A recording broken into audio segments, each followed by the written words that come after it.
So there's always all these debates about which cutter is the fastest, which cutter is the best.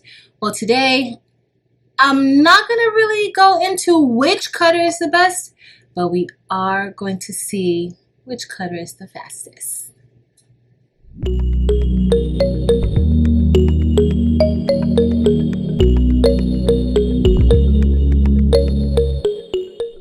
Hey y'all, welcome to my channel. I'm Patrice, and today we are going to put 3 cutting machines to the test. If this is your first time here, welcome. Again, I'm Patrice. Thank you for being here. Please be sure to check out my other content. If you enjoy that content, please be sure to give it a thumbs up. Also, make sure to click the subscribe button. I would love it if you would stick around. And for my returning subscribers and members, hey y'all, welcome back. So as most of you know, I recently unboxed the Siser Romeo, and I previously had the Starcraft Solo, and maybe right before I got the Romeo, I also got the Cricut Venture. And I always get a lot of questions from y'all asking, which one's faster? Which one do you prefer? And for me, each machine has value to it. And I use certain machines for different types of cutting materials. But today, we are going to be cutting one of my favorite materials, rhinestone flock, with all 3 of the machines, and we are going to put these machines to the test. Okay, so I already feel like the Siser Romeo and the Starcraft Solo is very similar, but we're going to see. We're going to see which one cuts the fastest. All right, so let's head into the software, get everything set up, and we are about to have a race, y'all. Let's get ready, set, and go. Alright guys, so I know this is a bit much right now. We have 3 different softwares open. I have Starcraft Create open, we have Cricut Design Space open, and we have Leonardo Design Studio open. So we are going to be cutting out the same exact file on each machine. Okay, so we're going to be using the Starcraft Solo, we're going to be using the Cricut Venture, and we're going to be using our Siser Romeo. Alright, so let's go ahead and begin importing the file that we're going to be using inside of each design software. This is a multicolored design, so we are going to have to ungroup parts of the design so that we don't mess up our cut. Alright, let's head over to Cricut Design Space and get ready to upload our design. Alright guys, so we're going to continue uploading the designs into all of the softwares, and just remember, when you have multiple layers or colors, you want to make sure that you separate those colors inside of Cricut Design Space and also in Leonardo. I'm just going to turn all of these different layers the same color so that they can cut on the same mat and I don't have to worry about switching mats out. However, with the Solo and the Siser Romeo, I will not be using a mat. I am going to be cutting our flock matless. All right, y'all, so I have my machines set up so that we can have a little friendly race. So we have the Siser Romeo, and this is a 24-inch cutter. And we also have the Starcraft Solo, which is a 16-inch cutter, which I think might be the underdog. And then we have the Cricut Venture, which is Cricut's latest cutter. Well, not the latest anymore because they have the Cricut Joy Extra, but this is their largest cutter. And this is a Cricut Venture, and it can cut up to 24 inches wide as well. Alright guys, so we're almost ready to start. We will be cutting the flock on the Starcraft Solo with a speed of 13 and a force of 42. With the Siser Romeo, we will also be using a cut speed of 13 and a force of 42. And with the Cricut Venture, we are going to be using a cut setting of light cardstock. Now we are going to be timing this to see which one finishes first. All right, so let's get ready to set our timer and we're gonna get ready to start it. I'm gonna leave our timer right here so that we can have a good record of the amount of time it's going to take.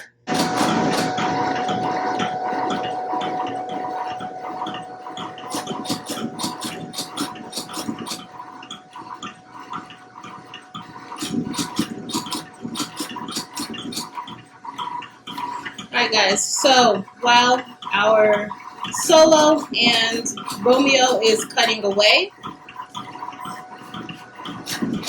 our Cricut Venture is taking its sweet time cutting 3 holes at a time.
Alright guys, we're all done cutting and I can't wait to reveal the results of our race. So right now I'm just getting ready to peel the flock away from the backing, and with the Cricut Venture, look, these holes cut out really nicely. The only thing is that I did have some of that backing that stuck onto the flock. This flock is super sticky, so I don't know if it's the flock or if it's the machine, but the machine still cut most of my holes came out, so I'm happy with that.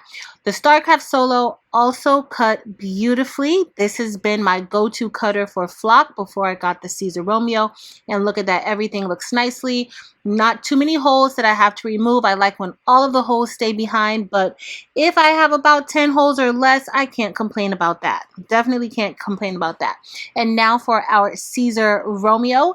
Y'all, this also did really well, but I must say that for both of the settings, for the Solo and the Siser Romeo, I might reduce the force when I'm doing SS10 designs to about 38 to 40. And this is without the mat. So if you have a mat and you use a cutting mat with your Romeo or Starcraft Solo, your settings will be different.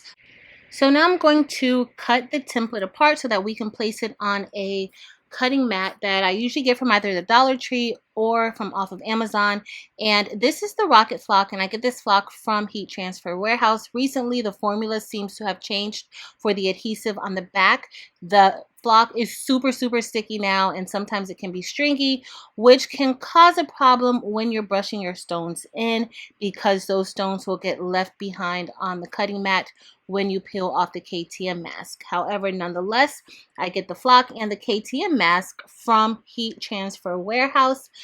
In addition, our rhinestones that we're going to be using today are going to be from the baby's booty, and in a second we will get a chance to look at those. But this is how I place my templates. I like to use as much of the cutting mat as I can. I don't like to waste any parts of the cutting mat, and I place the templates on the front and the back.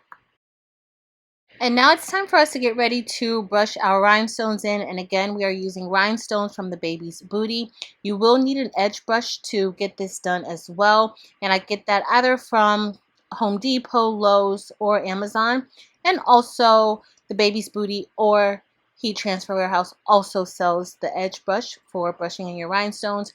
Right now we're about to use some black diamond stones for the shadow layer. The other colors that we're going to be using are Aurum Dorado, which is like a gold metallic type of stone, and we will also be using Candy Apple, which is a beautiful red color.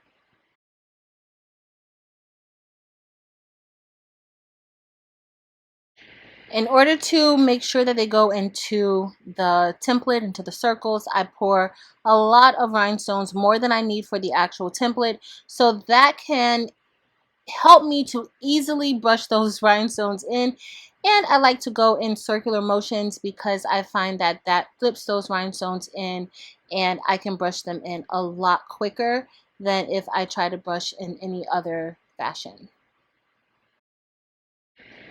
Next, once I brush each section in, I'm going to pick those rhinestones up with KTM mask.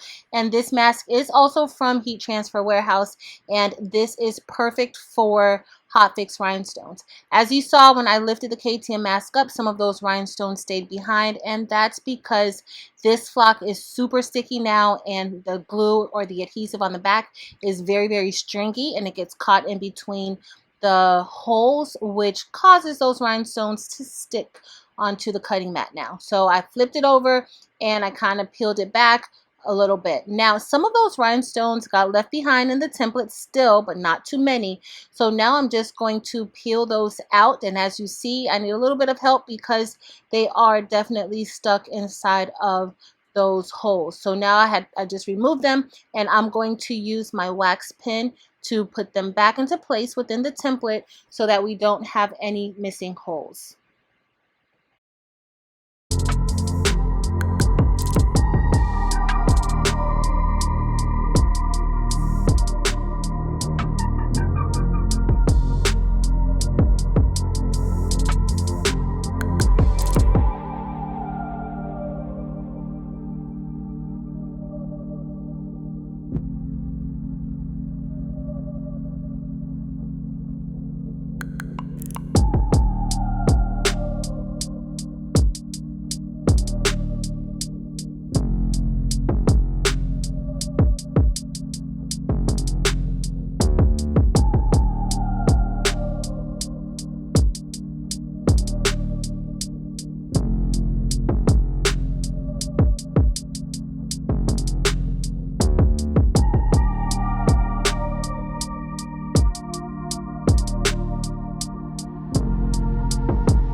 Alright guys, so now we're ready to press our shirt, and I lint rolled the shirt just to make sure we removed anything that was on the shirt that could possibly prevent our rhinestones from sticking, and then I'm pre-pressing for about 10 seconds. We're going to be pressing these stones or this template at 325 degrees for 25 seconds.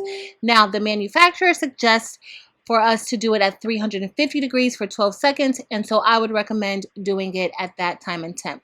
Now I'm just measuring the placement. However, I would recommend also using a t-shirt placement ruler if you are new to placement or if you just don't feel comfortable doing it this way. So I'm just making sure that everything is going to align how I would like it to align, and we're going to go ahead and press this again 325 for 25 seconds. And once that's done, we're going to remove the KTM mask, and then we're just going to continue layering the design based off of, you know, the best placement. Oh my goodness, y'all, look at this candy apple red. That looks so beautiful. I love this red. The other red is light cyan, which is a little bit darker than this color, but that candy apple really does stand out, especially on this black. And I'm going to go ahead and just put everything together because it was just easier to do so. Now, once this is done, I'm going to peel back the KTM mask, and then I realized that one of the rhinestones was left behind. That's because there wasn't any adhesive on the back of the rhinestones, so on that particular rhinestone. So I'm going to have to manually put a rhinestone there, but y'all, this is absolutely gorgeous. I love these colors together. Again, this is Candy Apple, it's Black Diamond, and also Orm Dorado. Now I'm just manually placing a rhinestone in the A where the rhinestone did not stick because there was an adhesive on the back of it. And generally I would place, if I'm doing multiple stones, I would put a piece of KTM mask on top just so that it can stay in place. However, I'm not going to do that this time. I'm just going to go ahead and press it. And guess what? Everything looks great. Y'all, this shirt is so beautiful. Look at these colors. Look at the rhinestone sparkle. It's just so gorgeous. All right, y'all. So first things first, I have to acknowledge the bling that we chose to do. And y'all, this shirt looks absolutely amazing. I love these colors together. For any of the material that I use, the rhinestone flock, it will be listed below in the description, which I get that from Heat Transfer Warehouse. Also, for these amazing rhinestones, I get these rhinestones from the Baby's Booty, either via her buy-in or via her retail site. So if you are interested, everything will be listed below in the description. But y'all, we just got to take a few moments and just be in awe of this beauty. All right, so let's get back to business and our little science projects. All right, so I'm a little shook.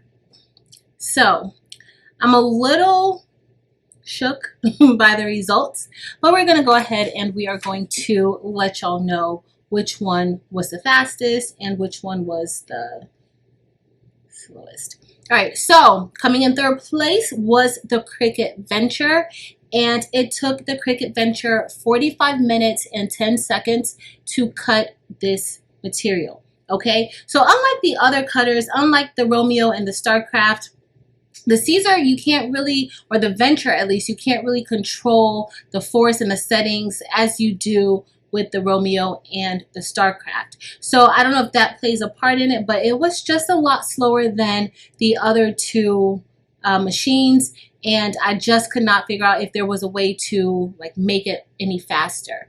All right, so the Solo, which I think was kind of the underdog, the Solo doesn't get that much publicity around any parts, honestly. And so with the Solo came in, y'all, at 29 minutes. All right, it finished cutting our template in 29 minutes. Before I got my Siser Romeo, I would always use the Starcraft Solo. The Starcraft Solo can cut up to 16 inches wide, and it retails for about $450, $500, which I think is a really good price for this machine. I haven't had any issues with it. Of course, you do have to learn, very, very similar to the Siser Romeo, where you need to learn your speed and your force just to make sure you get the correct cut. So of course, test cutting is always recommended, but I do need to say this, with the Solo, I did not increase the cut speed or the up speed. I increased the speed.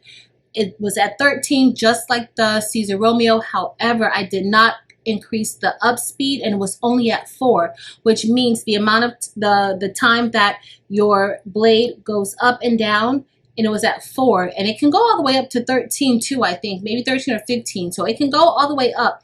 As you saw in the video, I kind of kept pressing the Solo. Once I realized the cut speed was only 4, I did increase it a bit. So I'm going to have to give the Solo and the Romeo a runoff just because of that hiccup, okay? But the Solo still finished in 29 minutes, all right? Now, for the Siser Romeo, little T. Little T finished at 29 minutes and 41 seconds, okay? And I had it amped all the way up at a 13 speed. So the Solo and the Romeo had the cut speed the same time. It was just that cut up speed. That is not an option on the Siser Romeo. However, it is an option on the Solo, and I did not adjust it. But the Siser Romeo, I'm gonna get my bell, was our winner at 22 minutes and 41 seconds. All right, so that is amazing. Even when I use this material and I'm cutting out my rhinestone templates on my Maker or my Explorer, it still takes a lot longer than that. So I may have to plug those up and also give it a test against the Romeo as well, so that we can see, you know, just how slow it is. In fact, it might be the Maker and the Explorer might seem to be a little bit faster than the Venture. 45 minutes was a lot. So I'm not sure what's going on with that. I just want to make sure everything is okay. But what I do want to say is all three machines cut out my templates beautifully. I didn't have many flock dots that stayed behind, a few. In fact, some of the force seemed to be a little bit too much, and if I lighten it up, I might have gotten a perfect peel. But for the most part, those peels were amazing. We did not have many flock dots left behind, and that's something that I always want to see when I'm cutting my rhinestone flock. A link to everything, including the different machines that I use, will be listed below in the description if you are interested in researching a little bit and seeing if you would like one of those machines. However, we are done for today. Thank you all for coming. Thank you all for being a part of our little experience. Please be sure to hit the thumbs up button if you haven't already. Also, if you are new here, make sure to check out the other content. Head over to Facebook, Instagram, and TikTok and join the Craftable Things communities there as well. But that is it for today, y'all. Thank you all so much for watching. Until next time.